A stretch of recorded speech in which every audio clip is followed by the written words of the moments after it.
Making sense of phonics 3. So phonics is only any point if we learn to read and write with it. So having practiced and remembered our sounds, learnt new ones, then we need to do something with them. And this is what we call blending or segmenting. So blending is when you put sounds together. So the first thing you need to check is that your child can hear or orally blend.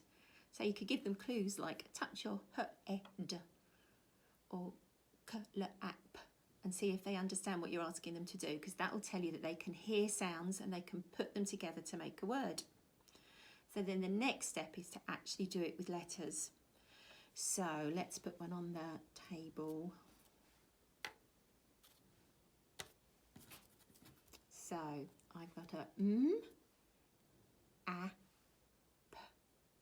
So the first sound is the next sound is a, and the last one is p. And I'm going to put them together or blend them. App. Map. And we have a word. It's really important that you get children to say it quicker and quicker, and they'll begin to hear it as a word. To begin with, they sometimes struggle and they might miss the first sound or the last sound, but they will get there. Just be patient, because patience and practice, and they definitely get there. Let's do another one. I'm going to pick my first sound is going to be S. My next one is going to be I, and my last one is T. First, next, last, push them together, make a word, sit, sit. Now it works with digraphs too, so let's see if we can do one. So we are going to have 2 letters together to make a digraph. I next and a P last. So I've got sh, it, p. Blend them together, ship.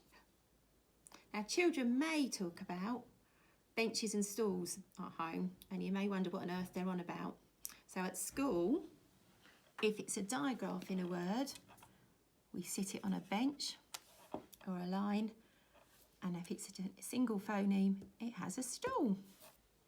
But that helps children when they look at a word to work out which is the digraph. Right, one last word. Let's see, keep that digraph. I'm going to make another digraph. Sit it on a bench and add a last sound of a T. Blend them together. Sh, eat, sheet. That's blending. Okay, so blending helps with reading. Segmenting is what children need to do to be able to write. So if they want to write a word, we ask them to sound it out and break the word into sounds. So I'm thinking of the word, an easy word, I'm thinking of cat. So we'd say to the children, can you sound out cat? K, a, t. And we ask them to count it. So k, a, t has 3 sounds making the word. And then they can have a go at writing it. But this is why it's so important when you recap and review and you teach a sound that you help them to try and remember what it looks like. So our 3 sounds are k, a, t. Okay, a word with a digraph in, something like rain. So again, ask the children to say it and count it. R, a, n. You notice that's only got 3 sounds in too. However, it's got more letters. So the middle one that you say to them, say it again, r, a, n, and they've got to think of the digraph this time that makes a. They might need a little bit of help, and then you ask them to write it down. R, a, n, r, a, n. Segmenting is harder for children than blending, so it will take them a little bit longer to be able to have a go at writing, because there's a lot more skills in being able to remember what a letter looks like to be able to write it as well. But what's really important that you make it fun. So make it games. See if you can play with words. Make silly words, make alien words. Can you turn the word cat into the word Mat. What would you need to change?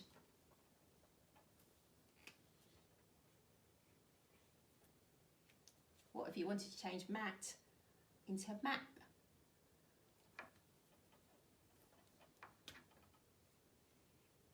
Rain into train? You can play as many games as you want. Or you can play hide and seek with words, and can they go and write words, pick letters, name an alien, play with your name, just have fun with words and don't make it too stressful.